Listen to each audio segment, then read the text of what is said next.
Well, hello and welcome again to the free CCNA CyberOps instructor training, coming to you on Thursday, the 28th of November. Unfortunately, I was rather ill on Monday, and I think doing the 3 sessions in one go was just, unfortunately, a little bit too much. I've been very ill over the weekend and I had a very little sleep. Waking up on Monday morning I was extremely dizzy and nauseous, so I thought, well, that's it, I'm only going to do the 2 and we'll do this one on Thursday. So sorry about that, but I just really wasn't in a fit state to do all 3 in one night. So we're now broadcasting on the 28th of November, and we're already on Chapter 10, Endpoint Security and Analysis, of the free CCNA CyberOps instructor training, brought to you by the Open University, Cisco Academy Support Center, and the Institute of Coding. Hello to everybody. All systems go. We're back again. Okay, now I've got to give you a quick heads up on this one. This is not the most exciting chapter in the entire course. In fact, it is quite possibly the least exciting chapter in the entire course. There's a lot of little tiny bits, and there's a lot of acronyms and standards and various bits and pieces like that, but it's all important stuff and we need to go through it. But with that in mind, the fact that this is not the most exciting chapter in the course, what I think I will do is I will just tell you a little bit of good news. Something came out yesterday, not yesterday, 2 or 3 days ago. So something came out 2 or 3 days ago, and I'm just wondering if you know what it was. Something was released 2 or 3 days ago. Okay, if I go to Distro Watch, which is the website that basically monitors Linux distributions,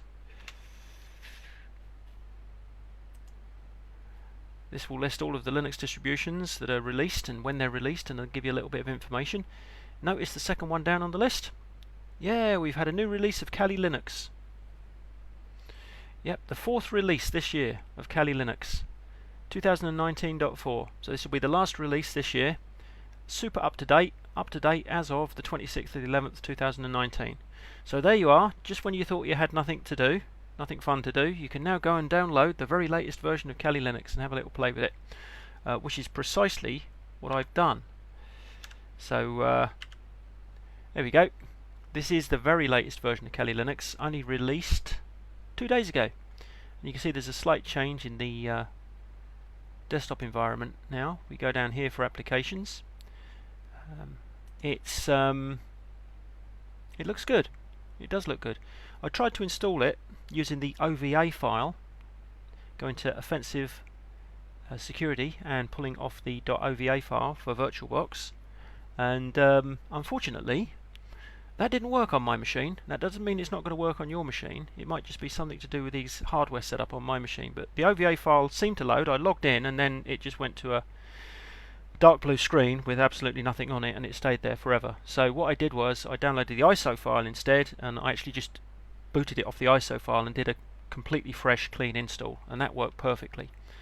Okay, so we've got the very latest version of Kali Linux to play with now. So I'll do a quick apt update. I can leave that running in the background whilst we're having a look at the PowerPoint presentations. Isn't that incredible? It was only released 2 days ago, and already there are 96 packages that could be upgraded. There you go, that just goes to show you Linux. 2 days old, 96 packages that can be upgraded. I'll just upgrade them, because I have no fear, so I will upgrade them, regardless of what they are. Okay, so hopefully in a little while we'll have a 100% up-to-date version of Kali Linux, not just 2 days old, but up to date as of this minute. Okay, anyway, I better get back to what we should be doing now, and obviously what we should be doing is endpoint security and analysis. So we'll start. What you have to bear in mind now is that endpoints are without a doubt the most numerous device on the network. Because they are the most numerous devices on the network, they are the targets of the majority of network attacks. So as a cybersecurity analyst, you have to be familiar with the threats to endpoints and also the methods of protecting endpoints from attacks. And that's the entire focus of this chapter. Looking at this diagram, we can see a considerable increase in the attacks on endpoints. Let's just define endpoint first of all though. So the term endpoint is defined as a host on a network that can access or be accessed by other hosts on the network. So this would include things like computers, workstations, servers, but also many other types of devices which can also access the network. So now with the growth of the Internet of Things, there are many other types of devices which are now termed endpoint devices on the network. So these could include things like network security cameras, controllers, light bulbs, applications, all kinds of sensors. Each endpoint is potentially a way for malicious software to gain access to the network. And in addition to all of that, we've got new technologies such as cloud and bring your own device, and these would expand the boundaries of your enterprise network, and these would include locations on the internet for which the enterprises are not actually responsible for. And indeed, we've got a situation where devices can remotely access networks through virtual private networks or VPNs. Those devices are in endpoints, so they need to also be considered. So these endpoints could inject malware into the VPN network from the public network. Okay, so summarizing some of the reasons why malicious software remains a major challenge, we can see that over 75% of organizations experienced adware infections between 2015 and 2016. So that's 3 out of 4. From 2016 to early 2017, the global spam volume increased dramatically, which we can see in this figure. So we can see quite a rapid increase in spam volume. And between 8 and 10% of this spam can be considered as malicious.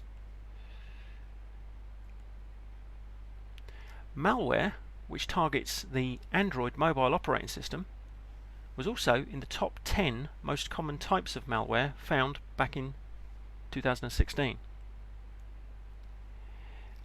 And we've also got several common types of malware which have been found to significantly change features in less than 24 hours in order to evade detection. We're talking about polymorphic malware here, which will change features in order to avoid detection by intrusion detection systems, intrusion prevention systems, etc.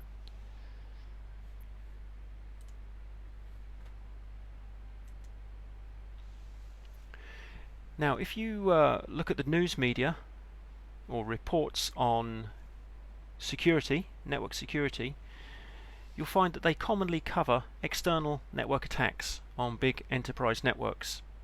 Things like, for instance, denial of service attacks, or breaches in an organization's web server in order to deface their web presence, or breaches in the organization's data servers in order to steal confidential information. However, external attacks are generally somewhat harder to do. Many attacks will originate from inside the network. So for this reason, securing internal local area network is very nearly as important as securing the outside network perimeter. Without a secure local area network, users within the organization will still be susceptible to network threats and outages, and these can directly affect the organization's productivity, I should say, and profit margin. Okay, so if an internal host is infiltrated, it can become a starting point for the attacker to gain access to critical systems such as servers inside the network, or sensitive information. So if we have a little look at it, there are specifically 2 internal local area network elements that we need to secure. These are the endpoints, so laptops, desktops, printers, servers, IP telephones.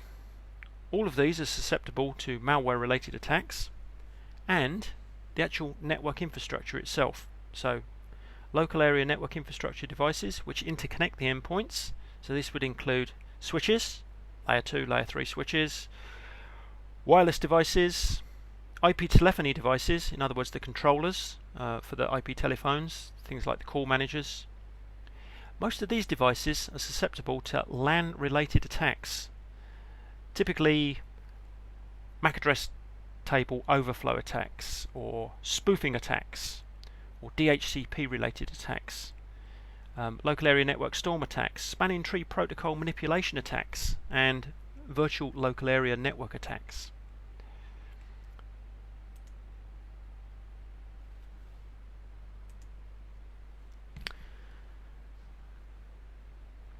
Because the network perimeter is always expanding, people are going to access the corporate network with mobile devices that make use of remote access technologies such as virtual private networks.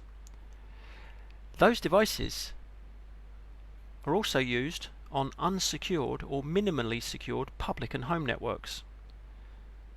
So there's a chance we can pick up malware, viruses. We need to make absolutely certain that we make good use of host-based, in other words on the actual end device itself, anti-malware and antivirus software, and host-based firewalls in order to protect those devices.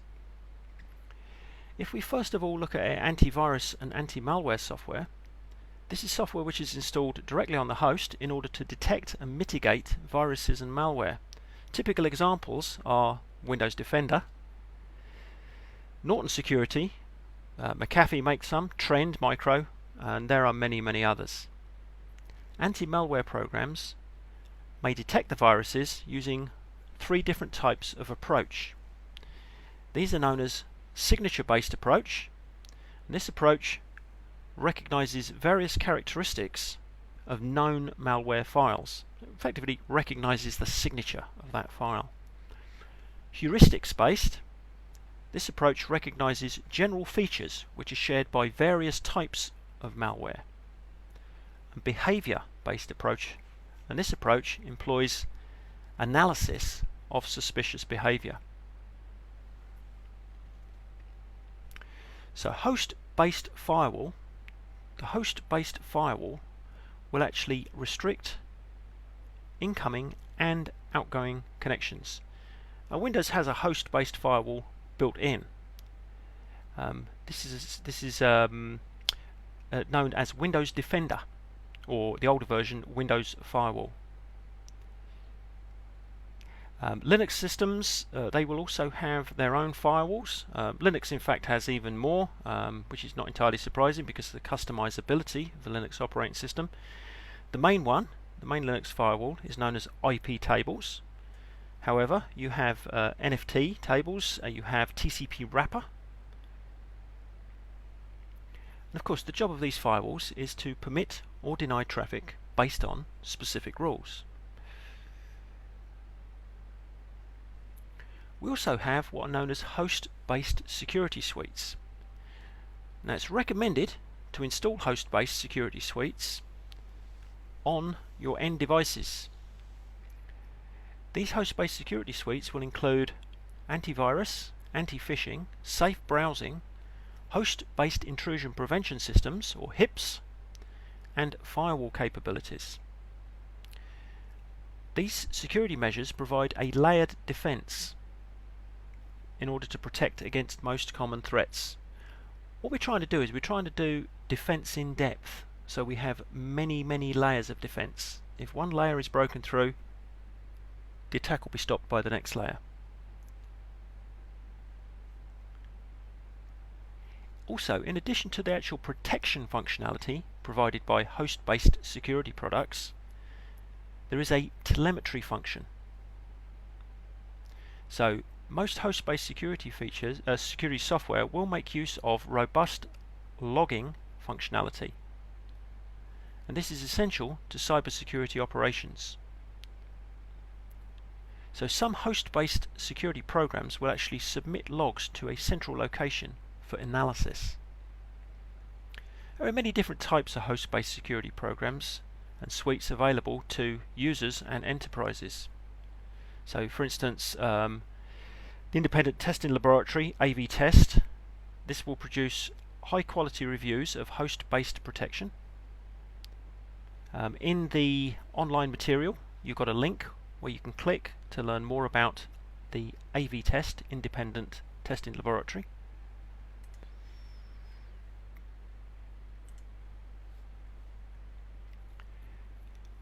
If we have a little look at what is known as network-based malware protection, this is where we're looking at products such as Cisco's AMP, Advanced Malware Protection, their ESA, their Email Security Appliance, their WSA, the Web Security Appliance, the Network Admissions Control, or NAC,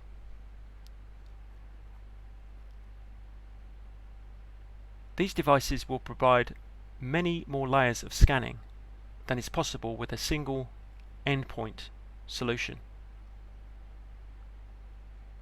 So network-based malware protection devices, they're also capable of sharing information among themselves in order to make better informed decisions. Looking at these individual products one at a time, if we start with AMP, Cisco's AMP, this provides endpoint protection from viruses and malware. The ESA, or Email Security Appliance, this provides filtering of spam and potentially malicious emails before they reach the endpoint. The Web Security Appliance, the WSA, this will provide filtering of websites and blacklisting in order to prevent hosts from reaching dangerous locations on the web. So we can create a blacklist of websites which are potentially dangerous and must not be allowed, or a whitelist of websites which are perfectly okay to allow.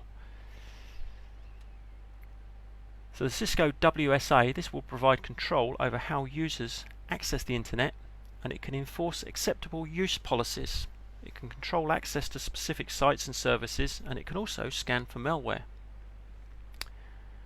And then finally we have the Network Admissions Control, or NAC. And this actually permits only authorized and compliant systems to connect to our network. So when a system connects to the network via a switch, for instance, this makes use of a protocol known as IEEE 802.1x.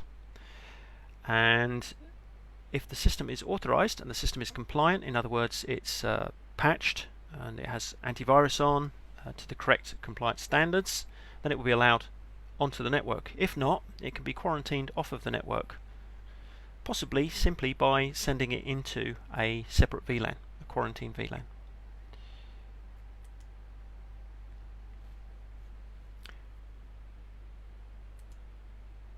Let's take a little bit of a closer look at Cisco's Advanced Malware Protection, or AMP. Cisco's AMP can protect endpoints. So AMP will block malware at the point of entry, and it will provide visibility into the file. So we can actually check at an executable level activity. It can also remove malware from PCs, Macintoshes and Linux operating systems, as well as mobile devices. AMP can also protect the network because it provides deep visibility into network level and network edge threats, and it can block advanced malware. And we can also protect email and web traffic. So Cisco's Advanced Malware Protection addresses all of the phases of a malware attack, from breach prevention to detection, response and remediation. It is an integrated enterprise-class malware analysis and protection solution. It can provide comprehensive protection across the entire attack continuum.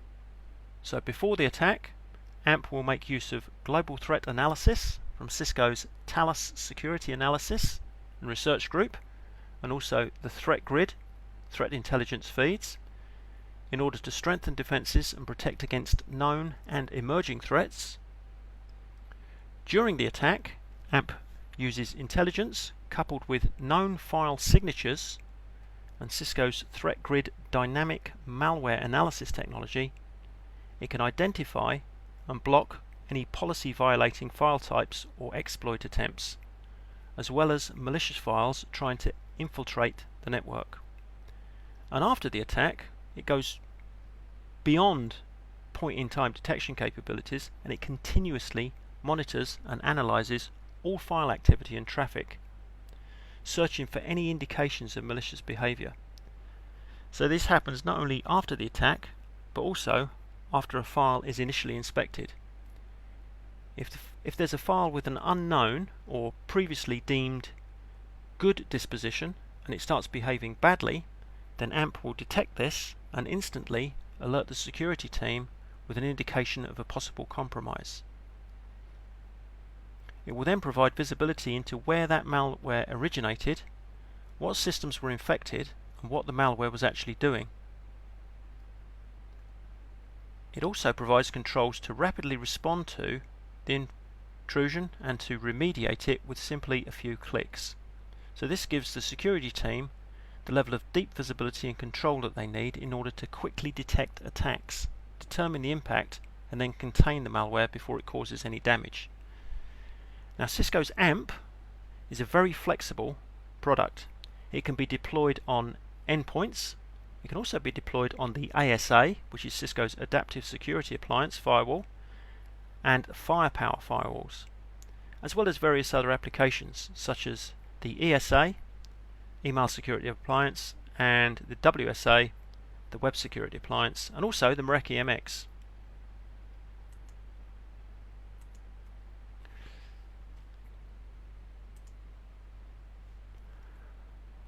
Okay, host-based firewalls. So a host-based personal firewall, this is a standalone software program which is used to control traffic entering or leaving a computer. This is not just used for desktop computers and laptops, but we can also do this for phones and tablets. So the Android operating system, for instance, can easily set up a host-based firewall. The host-based firewall will make use of a predefined set of policies or profiles in order to control packets entering or leaving the computer. They also have rules, and these rules can be directly modified or created to control access based on addresses, protocols, and ports. So a host-based firewall can also be configured to issue alerts to users if suspicious behavior is detected. They can then offer the user the ability to either allow the application to run or to prevent it from running in the future.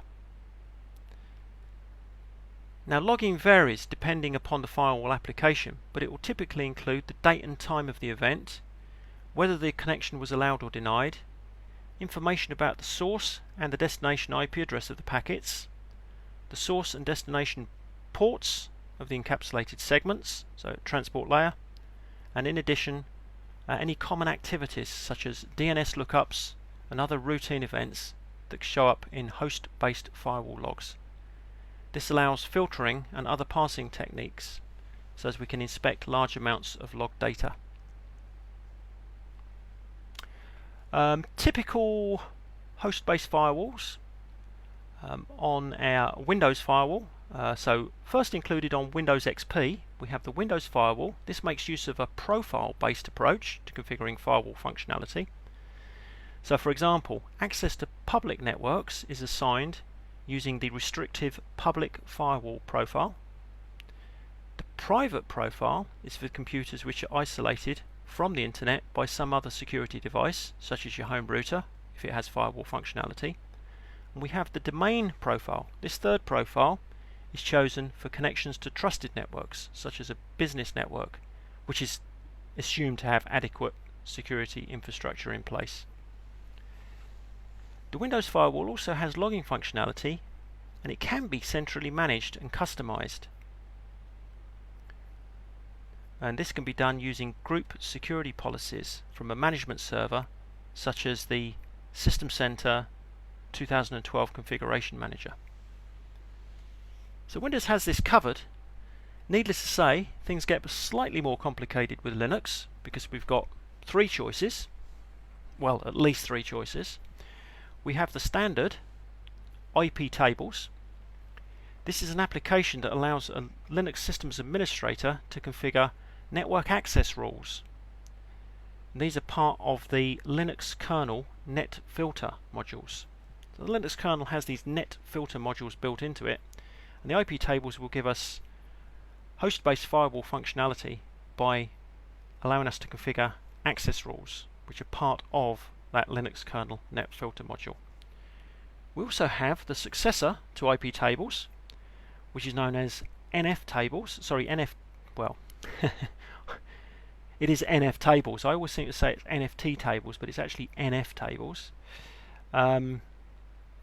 This is a Linux firewall application which makes use of a simple virtual machine in the Linux kernel. So code is then executed within the virtual machine that it inspects network packets, and it will implement decision rules regarding packet acceptance and forwarding.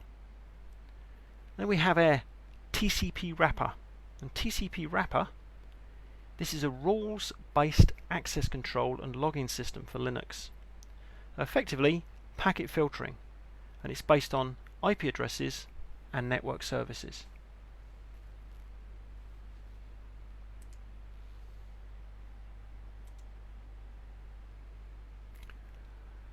Okay, so moving on from host-based firewalls to host-based intrusion detection systems, or HIDS.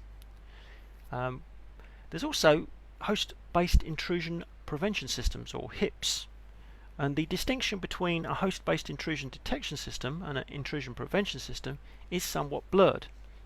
So as the Cisco Online Material states, some sources will actually refer to host-based intrusion detection and prevention systems, or HIPS.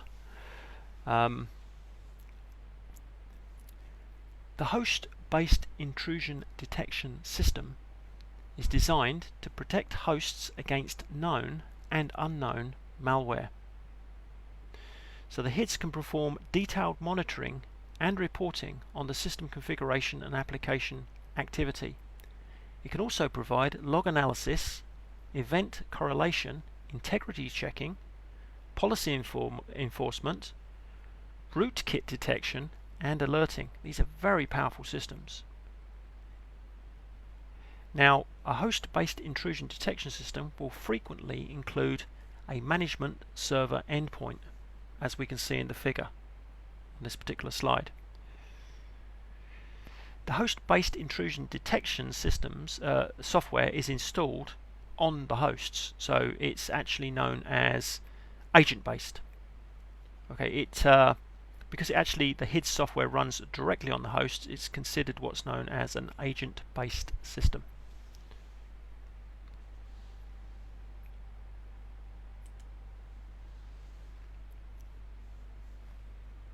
We'll take a closer look at host-based intrusion detection systems. So a host-based intrusion detection system can prevent an intrusion because it makes use of signatures in order to detect known malware and then prevent it from infecting the system. Now, there is an additional set of strategies used to detect malware that evades signature detection. These are known as anomaly-based and policy-based. In the case of anomaly-based, host system behavior is compared to a learned baseline model. Any significant deviations from the baseline are interpreted as the result of some form of intrusion. If an intrusion is detected, the host-based intrusion detection system can log details of the intrusion, it can send alerts to the security management systems, and it can actually take action in order to prevent the attack. The measured baseline is derived from both user and system behavior. Now, because many things other than malware can cause system behavior to change, the use of anomaly-based detection can create many erroneous results.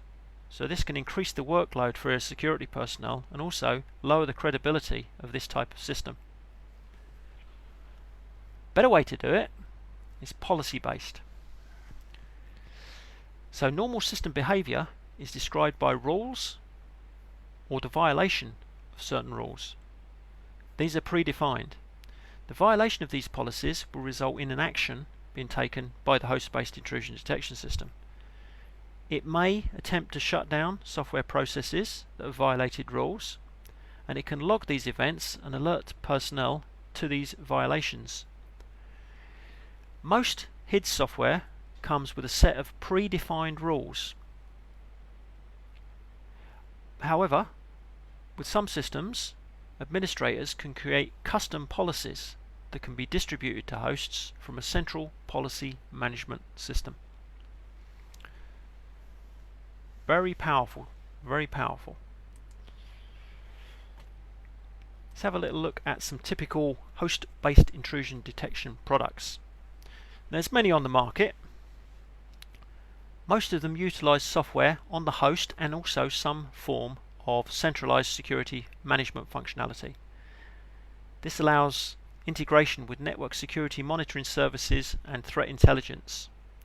Typical examples are Cisco's AMP, Advanced Malware Protection, Alien Vault, USM, Tripwire, and the open source security, open source HID security, or OSSEC.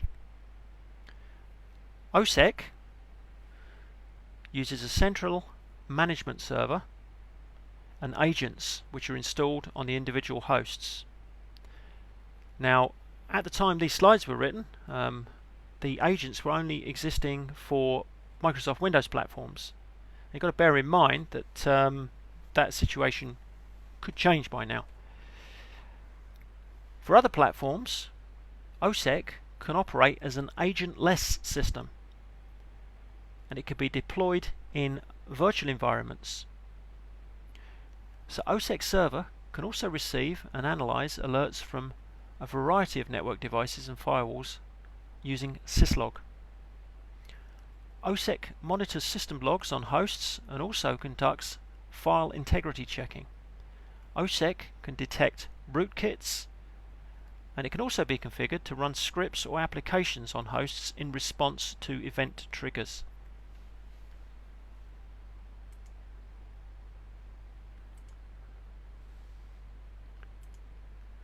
Okay, very important term, attack surface.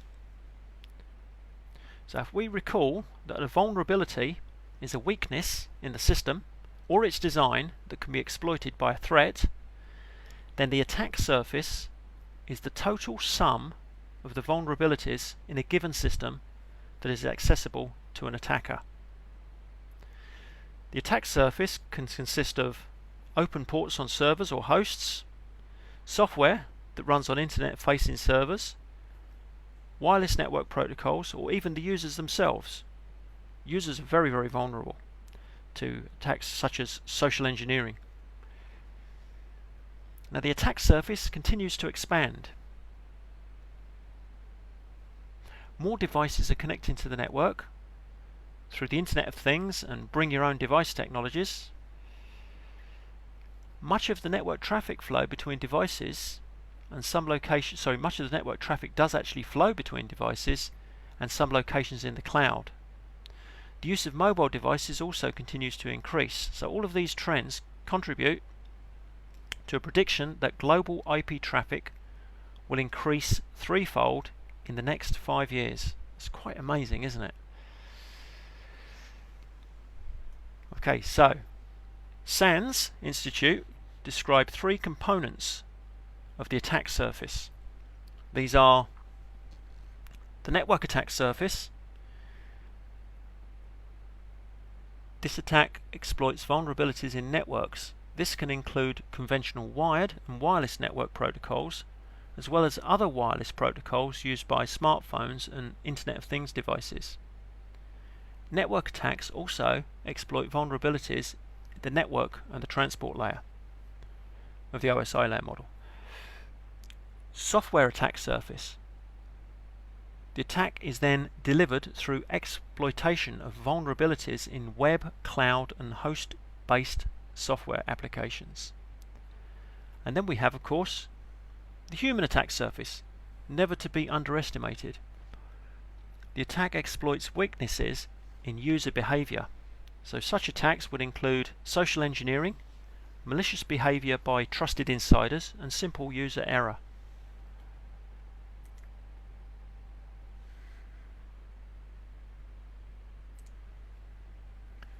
Okay, working our way through application blacklisting and whitelisting. Relatively simple technique to understand this is. So this is a way of decreasing the attack surface, so by limiting access to potential threats, by creating lists of prohibited applications. Okay, a list of prohibited applications is known as a blacklist. So the application blacklist can dictate which user applications are not permitted to run on the computer, whilst a whitelist can specify the programs which are allowed to run. In this way, known vulnerable applications can be prevented from creating vulnerabilities on network hosts. The whitelists are created in accordance with a security baseline which has to be established by the organization. The baseline establishes an acceptable amount of risk and the environmental components that contribute to that level of risk. Non-whitelisted software can violate the established security baseline by increasing the risk.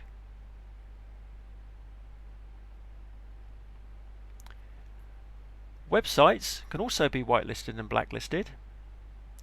The blacklists tend to be manually created and they can be obtained from various security services. Blacklists can be continuously updated by these security services and then distributed to firewalls and other security systems to use them. So Cisco's FireSite security management system, this is an example of a device that can access Cisco's Talos security intelligence service in order to obtain up-to-date blacklists. The blacklists can then be distributed to security devices within the enterprise network.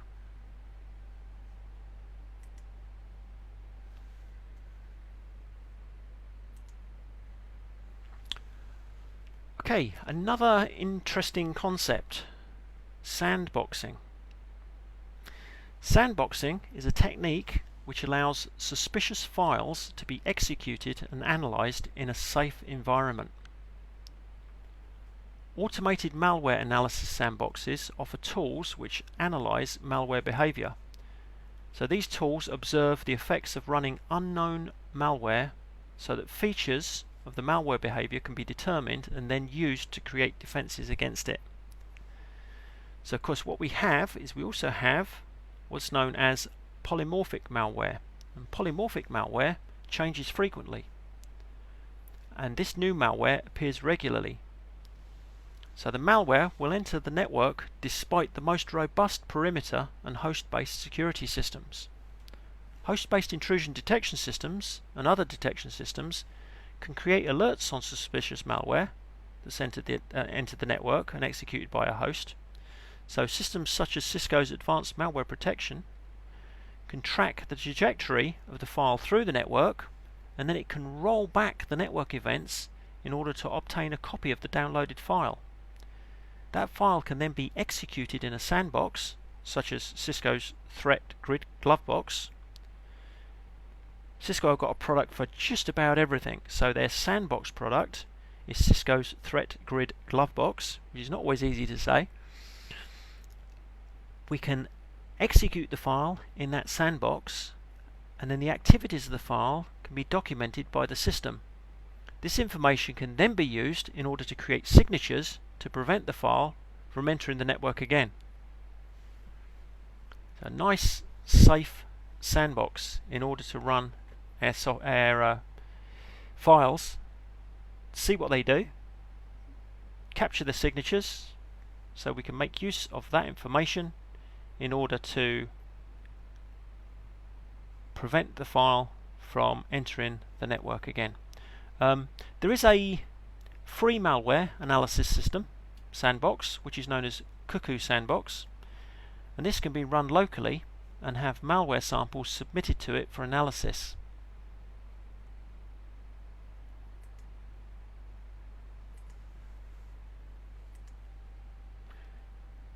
There's a nice video demonstration of the Cuckoo Sandbox on let me see if I can find which slide it's on. It is on the online curriculum material at 10.1.3.4. It's a video demonstration of how to use a sandbox in order to launch malware.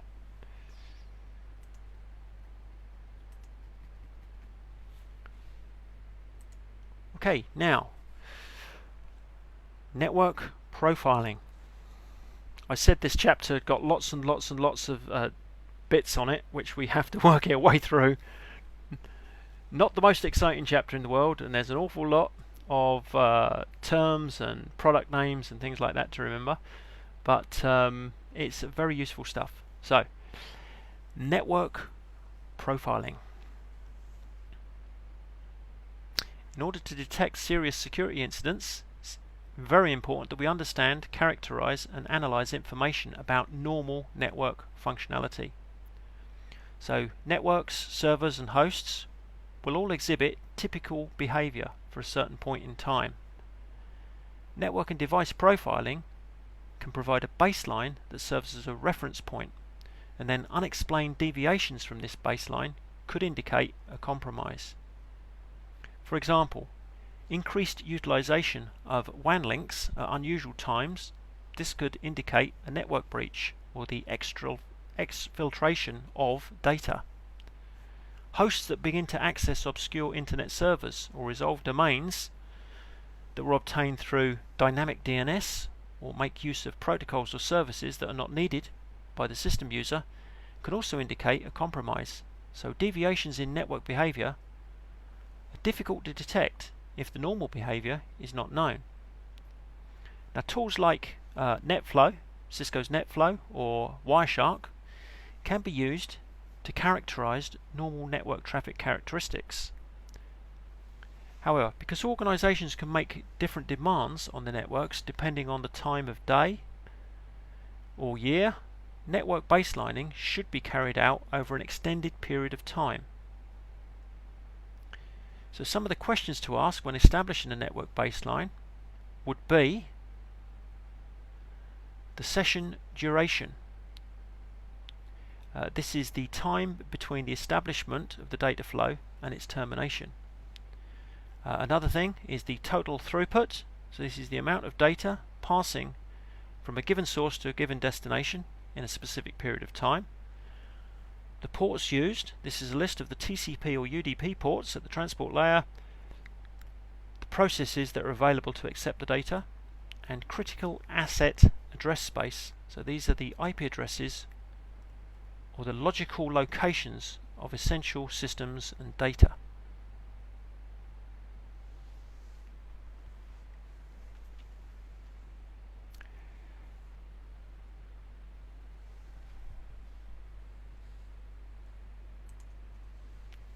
In addition to network profiling, we also need to take into account server profiling. So server profiling, again, is used to establish the accepted operational state of the servers. So the server profile is simply a security baseline for a given server. It will establish the network, user, and application parameters that are acceptable for that specific server. In order to establish a server profile, it is very important to understand the functions of the server, the functions that that server is intended to perform in the network. So from there, various operating and usage parameters can be defined and documented. A server profile may establish the following: listening ports. So these will be the TCP or UDP daemons, which is the software server, or the ports that are allowed to be opened on the server. Obviously, if it's a web server, you'd be expecting to see port 80, port 443 open. If the web server was also functioning as a DNS server, you would see port 53 open with TCP and UDP, and so on. User accounts. So these are the parameters defining user access and behavior. Service accounts. These are the definitions of the type of service that an application is allowed to run on a given host. And the software environment. These are the tasks, processes, and applications that are permitted to actually run on the server. build these together to produce a server profile.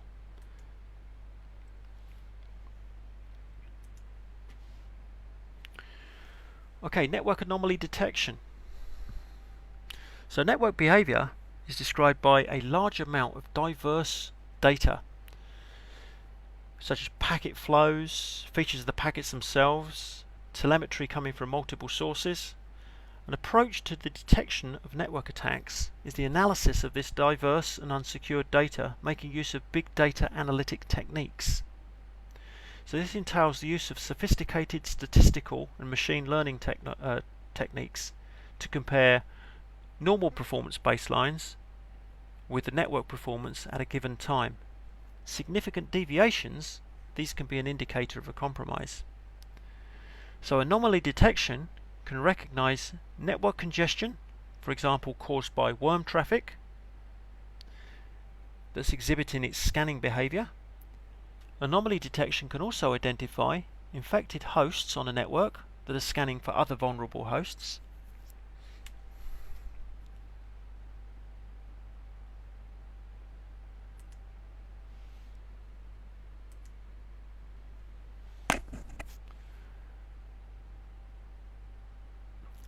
Network vulnerability testing. So most organizations will connect to public networks in some way due to the need to access the internet. These organizations must also provide internet-facing services of various types for the public.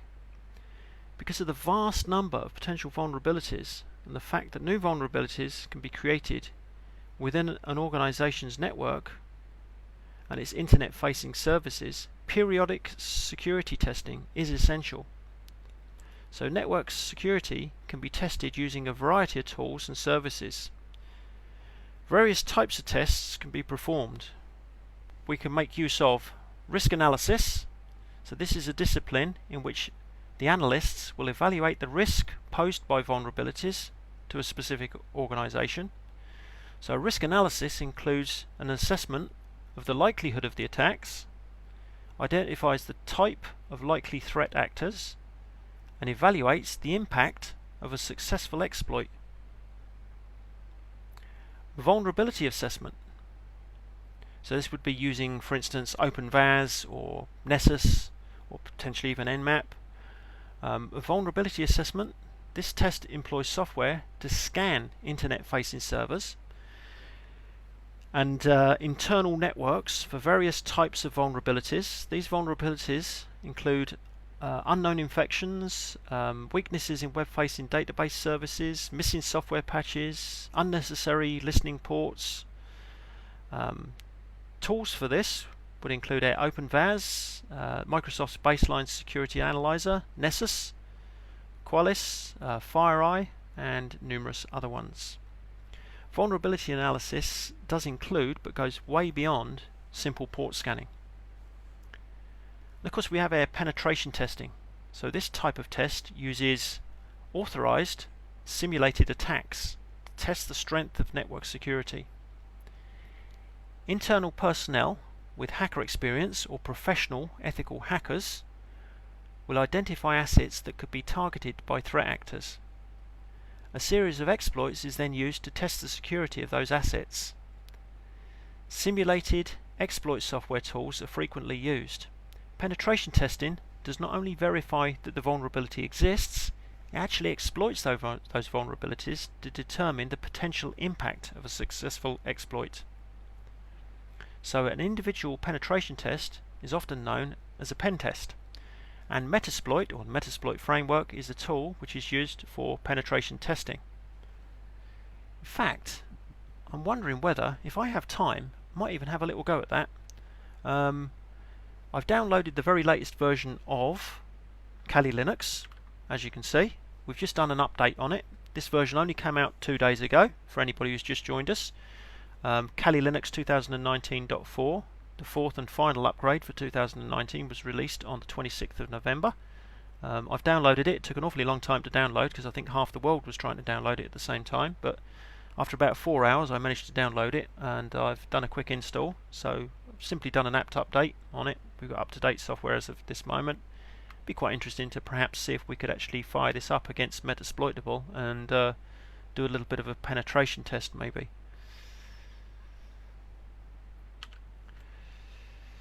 If we got time, we'll give that one a go.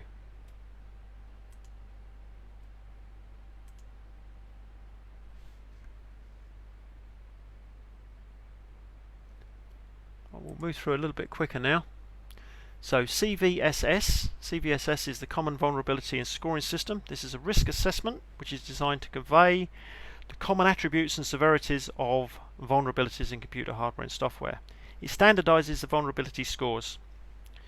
It's a nice open framework with metrics, and it helps to prioritize the risk in a meaningful way.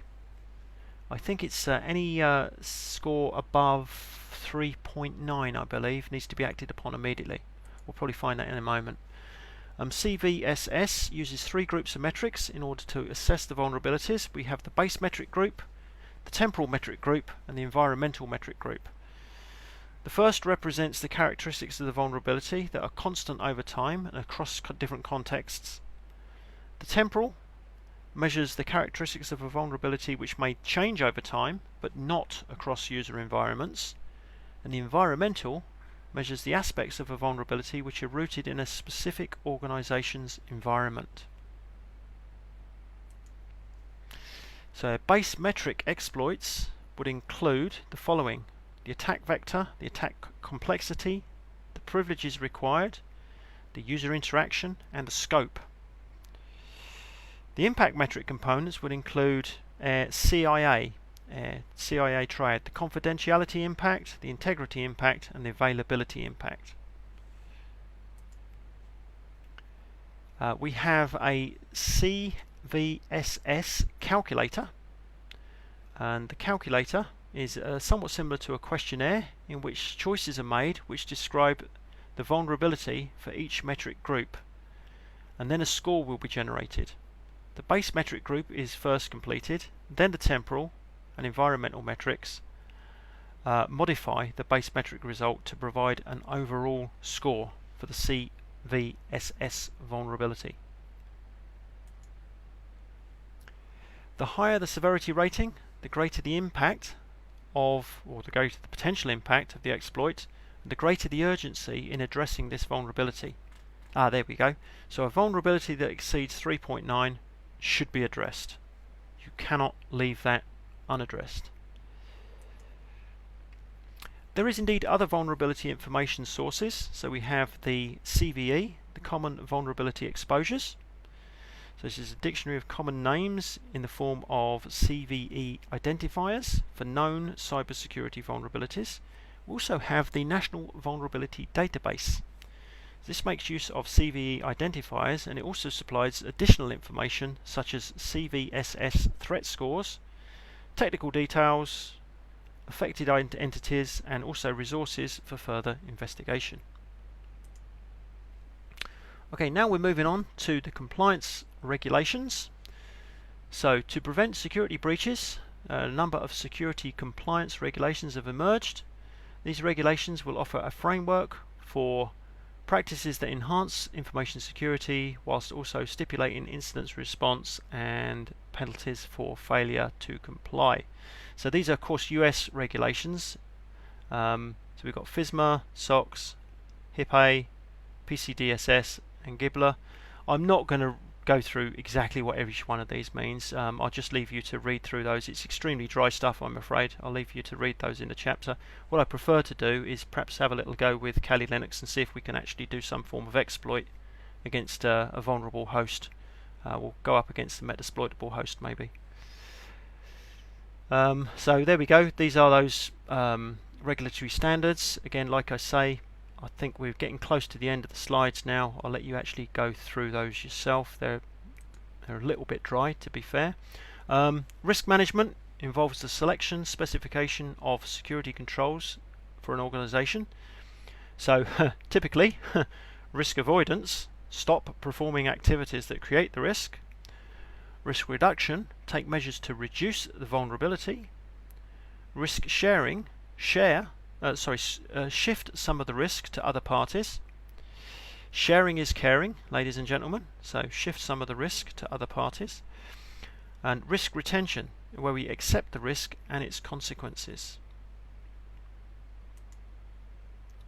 Vulnerability management is a security practice designed to proactively prevent the exploitation of IT vulnerabilities. So we have the steps of the vulnerability management lifecycle: discover, prioritize, assess, report, remediate, and verify. So discover, we need to inventory all our assets across the network, identify host details, develop a network baseline, identify security vulnerabilities on a regular automated schedule. Prioritize assets, we need to categorize our assets into groups or business units and assign a business value to these asset groups based on their criticality to business operations. Assess, we need to determine a baseline risk profile to eliminate. Report, we need to measure the level of business risk associated with your assets. We need to document a security plan, monitor any suspicious activity, and describe known vulnerabilities. Remediate, we need to prioritize according to business risk and address vulnerabilities in order of that risk. And then verify, we need to verify the threats have been eliminated through any follow-up audits. Wow. So asset management, this is tracking location and configuration of devices and software. Anybody who's worked in a, well, almost any IT structure, not just security, but even as an IT technician, you'll know just how important asset management is. Mobile device management. This is a nice piece of kit. This is a piece of Meraki kit that we've got on the screen here, a little piece of Meraki software, and mobile security management software.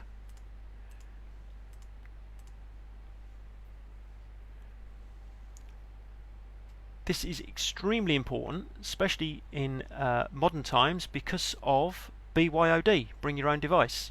So BYOD presents special challenges to asset management. Mobile devices cannot be physically controlled on the premises of an organization. They can be lost, stolen, tampered with, putting data and also network access at risk. So part of a mobile device management plan is taking action when a device leaves the custody of a responsible party. So measures could include disabling the lost device, encrypting the data that's on the device, enhancing the device with more robust authentication methods. Due to the diversity of mobile devices, it is possible that some devices that will be used on the network are inherently less secure than others. Network administrators should assume that all mobile devices are untrusted until they've been properly secured by the organization. So with mobile devices, it isn't innocent until proven guilty. It's basically guilty until proven innocent. Mobile device management systems such as Cisco's Meraki Systems Manager, these will allow security personnel to configure, monitor and update a very diverse set of mobile clients from the cloud. Massively powerful. Okay, configuration management. Configuration management, this addresses the inventory and control of hardware and software configurations on systems. So secure device configurations reduce the security risk. As an example, an organization provides many computers and laptops to its workers. This enlarges the attack surface for the organization, because each system may be vulnerable to exploits. To manage this, the organization can create baseline software images and hardware configurations for each type of machine. These images may include a basic package of required software, endpoint security software, customized security policies that control user access to aspects of the security system configuration. Configuration management extends software and hardware configuration of networking devices and servers as well. What they've got on the screen there is they've got Puppet, Chef, Ansible and SaltStack. Now, to be fair, the only one of these I've actually used is Ansible. Ansible is quite a remarkable piece of software. I did have a couple of my students working with 6 Raspberry Pis, and what I got them to do was I got them to, from an SSH session on their laptop, remotely access the Raspberry Pis, update the entire systems, then pull some software off which would turn the Raspberry Pis into routers, set up all the configuration files for that software, install the software, install all of the updates, and then reboot all the systems and pump across a configuration file which would configure OSPF routing between the systems, all by running one command. And this was done via Ansible. They could literally SSH, well, they could run one command on the laptop, it would SSH into the system, and it would do all of those tasks, one after the next, after the next, after the next. So it's incredibly powerful configuration software. Ansible makes use of what's known as a playbook, and you just put all of the commands carefully into the playbook of what it's supposed to do, and then Ansible runs the playbook and it just runs its way through those commands. Incredibly powerful.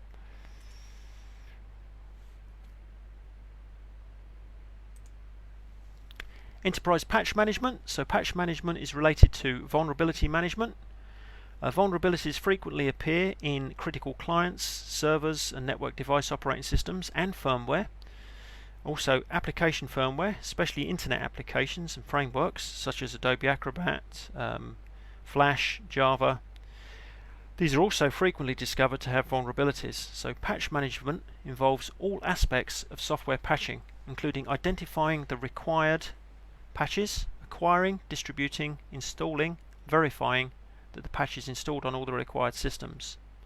So installing patches is frequently the most effective way to mitigate software vulnerabilities. In fact, sometimes it's the only way to do it.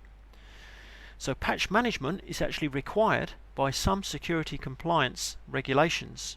So for instance, SOX and HIPAA, failure to implement patches in a systematic and timely manner could actually result in an audit failure and penalties for non-compliance. So patch management depends on asset management data to identify the systems that are running the software that requires patching. In that particular slide you can see the SolarWinds Patch Manager tool.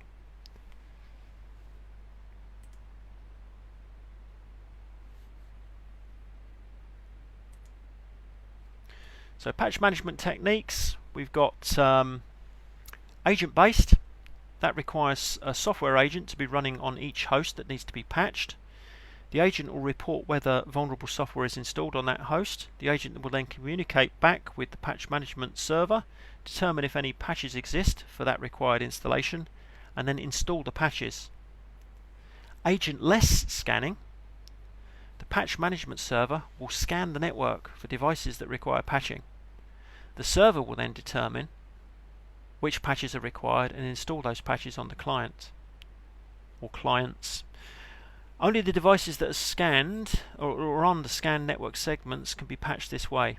So this could be a problem for mobile devices, for instance. We also have what's known as passive network monitoring.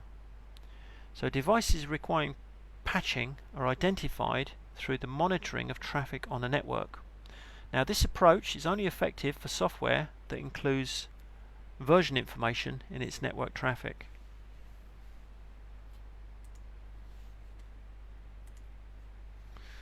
Okay, we're nearly there. A couple more slides, well 3 more slides by the looks of things. Security management systems. So an information security management system, or an ISMS, this consists of a management framework through which an organization identifies, analyzes and addresses information security risks. ISMSs are not based in servers or security devices. Instead, they consist of a set of practices that are systematically applied by an organization to ensure continuous improvement in information security. They provide conceptual models that guide organizations in planning, implementing, governing and evaluating information security programs. They're a natural extension of the popular business models such as total quality management or control objectives for information and related technologies, COBIT they're extensions of those popular business models into the realm of cybersecurity.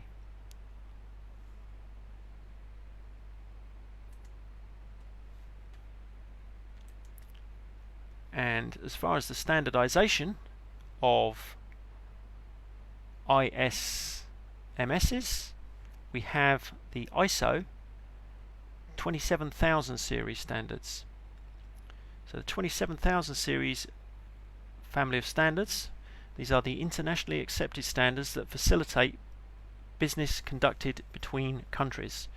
And the 27001, this is the certification, is global for industry-wide specification for ISMSs, Information Security Management Systems.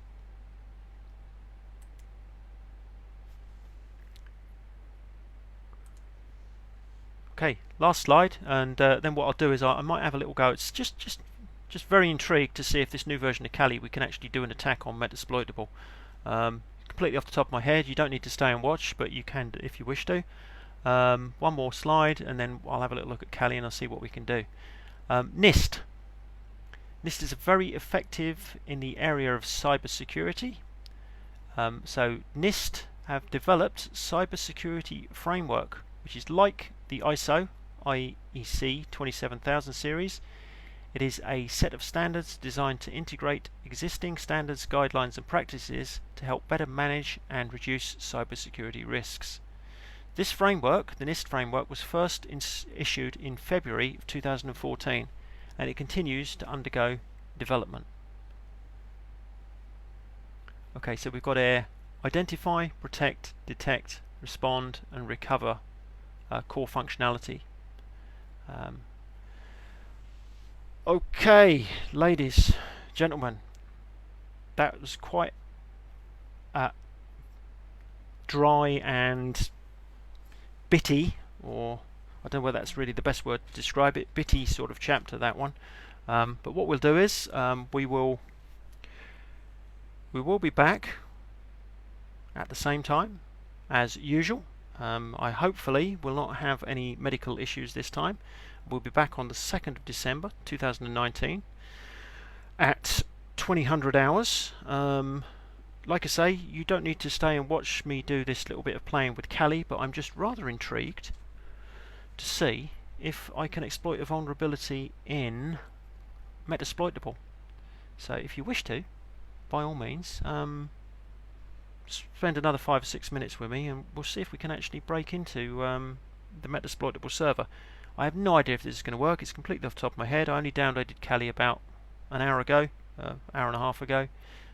It's the new one. It's only come out 2 days ago. I just want to have a little play with it and see what happens. It'll probably take 5 or 6 minutes or something like that. You're more than welcome to stay and watch if you wish. So let's have a little look. Kali. Okay, so we're back in our Kali system. I'll just log back in again. Mouse is in the wrong place. That's better. That's not right. Password. Root. They've actually changed the login by the looks of things ever so slightly. Not the actual password and username, but the login box itself. There we go. I'm still doing the update. It actually asked me a question, so we've got a little bit of an update to do still. I'll keep that default version. It doesn't look like it's very far away.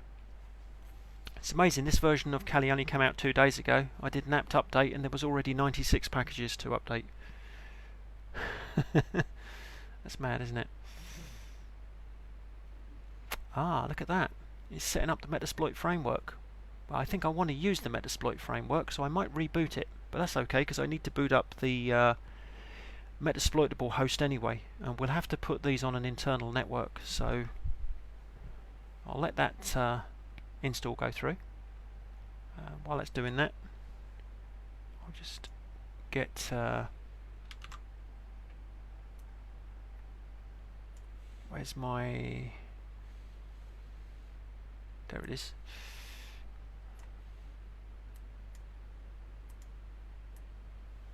What I'm actually trying to do is I'm trying to get the virtual machine over here so as you can see what's going on. So there's my virtual machine manager for VirtualBox. I've got Kali Linux in the background there. Okay, that's now loaded up. What I'll do is I'll type sync just to make sure that everything in memory is synchronized back to the hard drive. And then what I'll do is I'll exit the terminal window, and we'll just very quickly power down Kali, because I need to make a change to the network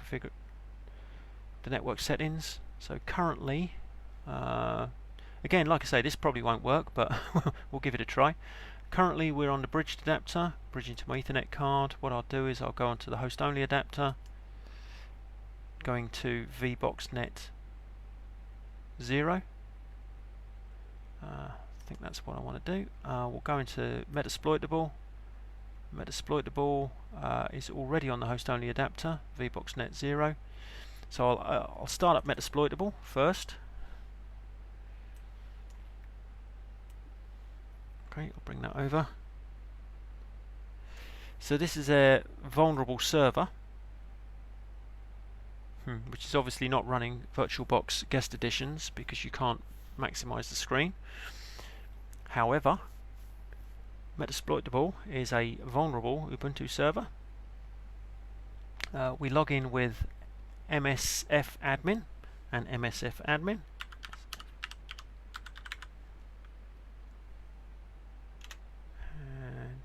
And MSFadmin.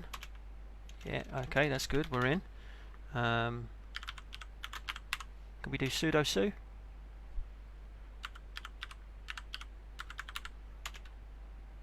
Okay, I just wanted to become the root user there, so if I do who am I, I'm the root user. I can't make the text any bigger on this because it's a pretty minimal server. I'm just going to do an IPA. See what the IP address is. 192.168.56.101. Okay, 56.101. Just remember that, Kevin. 56.101.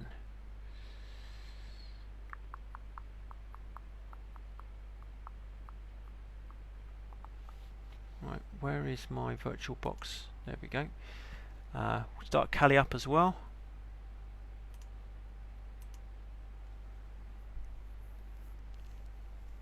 This is also got the network card set to host only adapter, VBoxNet 0, so hopefully it should put them both on the same network. They should be able to both see each other.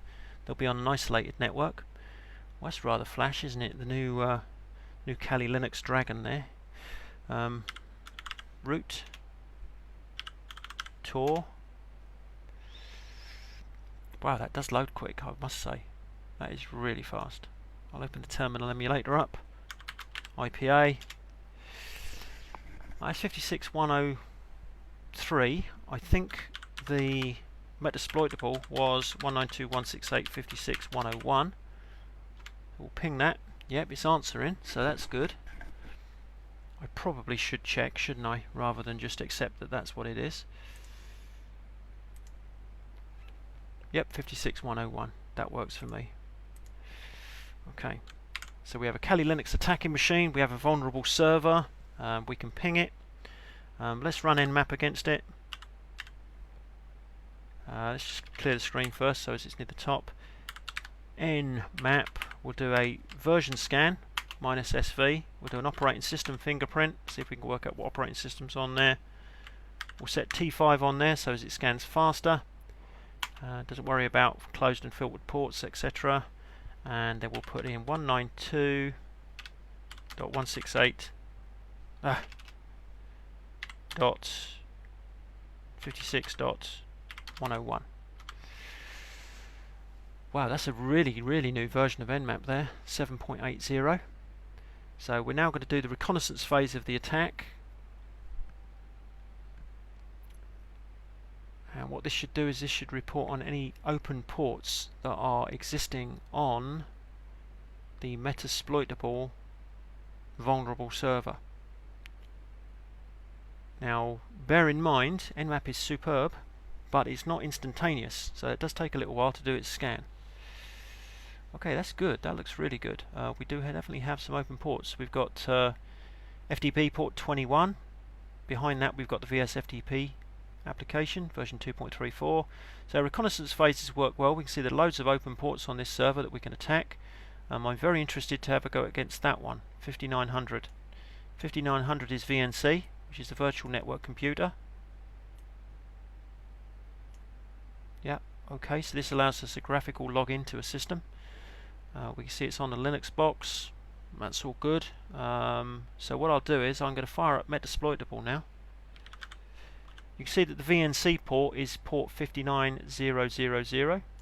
That's useful information. That's the standard VNC port. Okay, let's get Metasploitable up.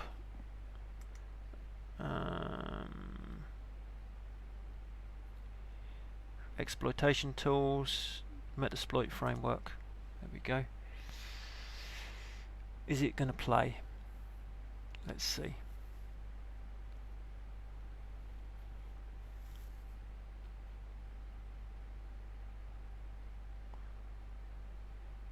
Database started, creating database, starting Metasploitable framework. It's looking good.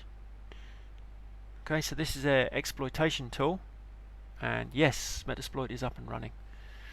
Okay, so let's see if we can find anything in Metasploit that will map to VNC, that we can use to exploit VNC. Use name : VNC. Okay, yeah, there's a lot of stuff here.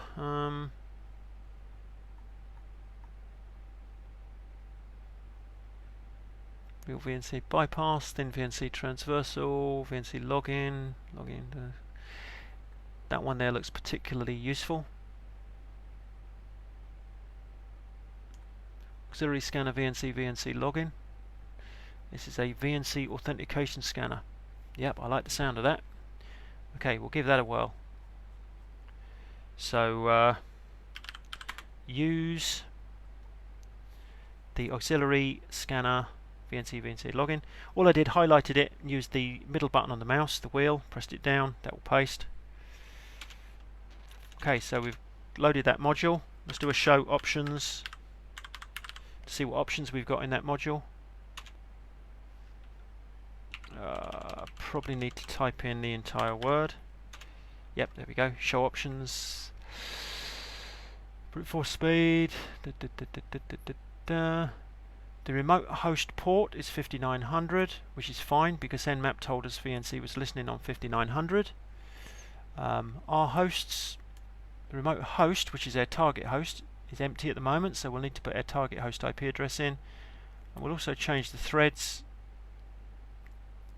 That will change the number of concurrent threads. That will just speed things up. So, plan is to set our hosts to 192.168.56.101. Yep. Set, don't need to set the R port because the port was already on 5900, so we'll set the threads to 20. Okay, that's good, and then we'll just type run. Let's run it and see if it can actually sweep the passwords through. Oh, there we go. Okay, well that was pretty good. We've scanned the remote system, the vulnerable server, on 5900. It's done a login sweep, and it's told us that the password is password. Okay, so it's got a default password of password on the VNC server. That is definitely a vulnerability. If there was ever a vulnerability, having the password of password on the VNC server is that vulnerability. I hope you like that one. So we know that we can get in on that IP address, that port number, with a password of password. So let's see if we can get in there. What I'll do is I'll hit Control Shift and T, which will open up another tab. So I've now got two tabs. I can use Alt 1. No, I can't. Okay. It's a different terminal window. They've obviously changed the terminal window on here. We have a built-in VNC viewer, I think. Yes, we do. In this version of Kali. So 192.168.56.101. It was on the default port number, which again is probably not a good idea. What's the password? Well, a Metasploit has just told us that the password is password. Ah, now, there we are, we're in. Okay, so we just hacked into the vulnerable server using a vulnerability in VNC. The VNC configuration was done, leaving a password of password on it. Wow. Okay, and not only that, but if we type who am I, we can see that we are the root user. So we are the root user on this machine. That's pretty bad. Okay, as the root user, we should be able to do anything we want on this computer. Okay. Interesting. Okay, that version of Kali works well then. Yeah, I'll have another further play with that as time goes on. Okay, ladies and gents, if you stayed with me, hope you found that interesting. It did brighten up an otherwise slightly dull chapter. Just goes to show what you can do with open source software. So join us next week when we'll be looking at chapter 11, security monitoring. Thanks again. After this next chapter, we've got 2 more chapters to go, and you have completed all of the learning for the CCNA CyberOps. It's just a matter of then getting some serious revision done, and then you'll have the skills-based assessment and the final exam. Best wishes to you all, and speak to you next week.